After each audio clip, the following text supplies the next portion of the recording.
Senhor presidente em exercício, vereador Capela Novas, senhores vereadores, senhoras vereadoras, público presente. Ainda sobre o impacto do resultado das eleições, hoje é uma sessão de nós falarmos sobre política e sobre eleição. E eu queria iniciar a minha fala cumprimentando todos aqueles que participaram deste processo eleitoral, tanto os que saíram vitoriosos das urnas, como aqueles que não conseguiram os resultados necessários para a sua eleição. E eleição é assim, todos ganham ao participar. Só não ganha, só não perde quem não disputa. Esse não ganha, não perde, e com certeza perde a oportunidade de participar do processo democrático, da democracia representativa. O ápice da democracia representativa é o processo eleitoral, onde às pessoas é dado o direito de escolher os seus representantes.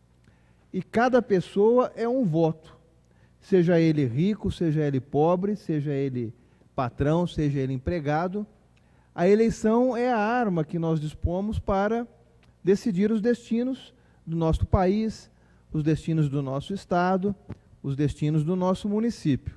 É um processo onde nós somos chamados a participar, não só com o nosso voto, Ricardo lembrou muito bem aqui na sua fala, mas posteriormente à eleição, o acompanhamento das pessoas eleitas.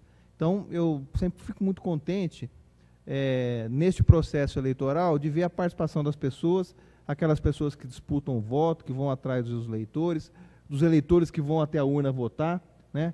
A gente viu uma série de eleitores que não têm mais necessidade de votar, pessoas acima de 70 anos, e pessoas abaixo de 18 anos, que são facultativo o voto, essas pessoas estiveram presentes nas urnas, dando a sua contribuição. Queria cumprimentar também todos os eleitores do Brasil, em particular os eleitores de Ribeirão Preto. E é importante a gente, a cada eleição, vereador Bebé, vereador Capela, aprender a tirar os resultados da eleição e, acima de tudo, respeitar o voto do eleitor, respeitar o veredito popular. Eu já disputei eleição, várias eleições, de 2000 para cá, essa é a primeira eleição que estive ausente na cédula eleitoral, mas tenho certeza que essa ausência será por pouco tempo. Logo, logo voltaremos novamente a participar do processo eleitoral. Mas eu sempre tive isso comigo. Eu já ganhei e já perdi a eleição. E em todas as vezes, seja na vitória ou seja na derrota, eu sempre respeitei o julgamento popular, o veredito popular. Eu não posso ser alguém que gosta do eleitor só quando ele lhe dá o voto favorável. Quando ele não dá voto favorável, ele não é um bom eleitor, né?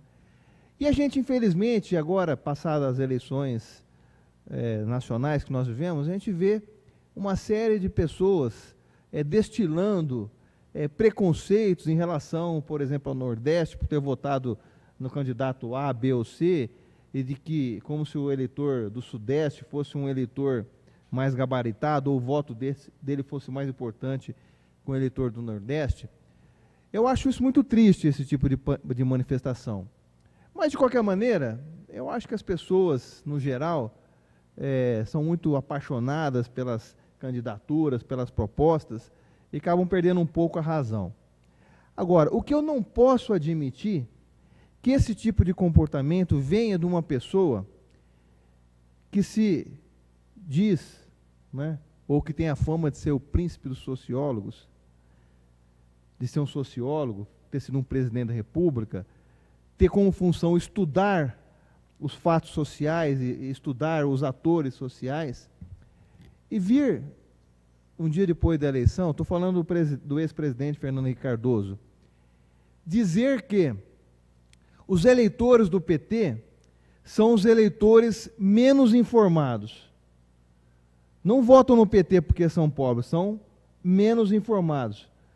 Quer dizer que os eleitores do PT não têm consciência, não têm, votam não por consciência, porque acreditam nas propostas, mas porque são desinformados.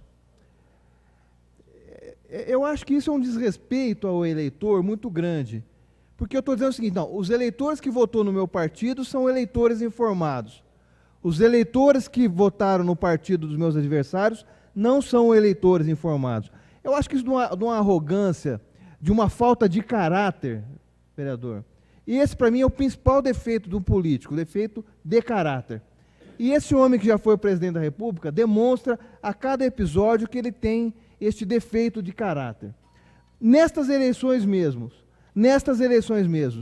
quando o seu candidato do seu partido estava afundando abaixo da segunda colocada, ele já, antes da decisão do primeiro turno, já passou a defender a candidata Marina Silva, que era a segunda colocada, contra o candidato do seu próprio partido. É aquele ditado, quando o barco está afundando, as que saem, só para concluir, são os ratos. Então ele se comportou como tal. Quando o barco estava afundando, ele foi o primeiro a abandonar o seu candidato para defender a candidatura, na época estava em segundo colocado, que é a candidatura da Marina Silva.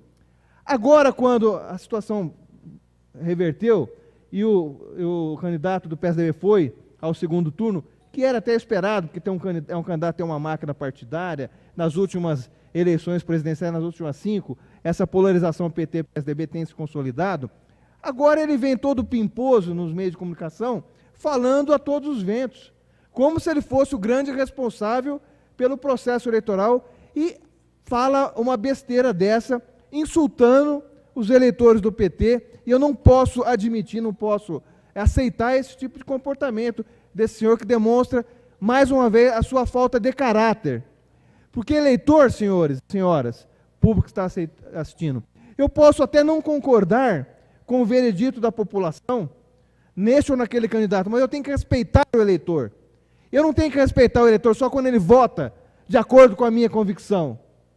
Quando ele não vota nas minhas posições e nos meus candidatos, o eleitor não presta, o eleitor é ignorante, o eleitor é mal informado, como disse esse senhor agora, Fernando Henrique Cardoso. Nós, como políticos, temos que respeitar o voto popular, o julgamento popular, seja a favor ou seja contra. E muitas vezes a gente aprende, senhores vereadores, muito mais nas derrotas do que nas vitórias. Muito mais. Infelizmente, o Fernando Henrique Cardoso, que é um sociólogo, foi o presidente da República, mais uma vez demonstra que não tem muito apego à democracia, não tem muito apego ao eleitor. Ele que no passado chamou os aposentados de vagabundos, vocês se lembram disso? Que quando as pessoas que se aposentam com 50 anos, 55, 60 anos, são vagabundos porque poderiam trabalhar mais, esquecendo inclusive que ele se aposentou por volta de 40 anos, porque saiu do país na época da ditadura militar. Esse mesmo senhor que já manifestou esse preconceito, esse desrespeito ao eleitor, como no passado dizia também que tem o eleitor que fica na Copa e tem o eleitor que fica com o pé na cozinha, para fazer uma distinção entre classes sociais e entre etnias.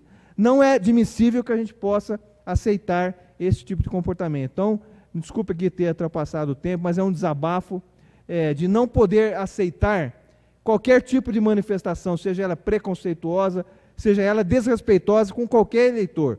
E não vou permitir, seja com o eleitor do PT, o eleitor do PV, o eleitor da Rede, do PMDB, do PSDB, temos que respeitar o julgamento popular. Posso não concordar com o julgamento popular não concordei com o julgamento popular no caso da eleição do Estado de São Paulo, mas respeito o eleitor paulista. Ele fez o julgamento, ele é soberano. O poder na democracia representativa emana do povo. O detentor do poder político é o povo. Então não é porque ele não vota no meu candidato que eu tenho que insultá-lo, tenho que chamá-lo de ignorante, de desinformado, como fez o senhor Fernando Henrique Cardoso. Nós, políticos, temos que aceitar o resultado e o julgamento das urnas. Isso é democracia, isso é fazer política com grandeza. Muito obrigado.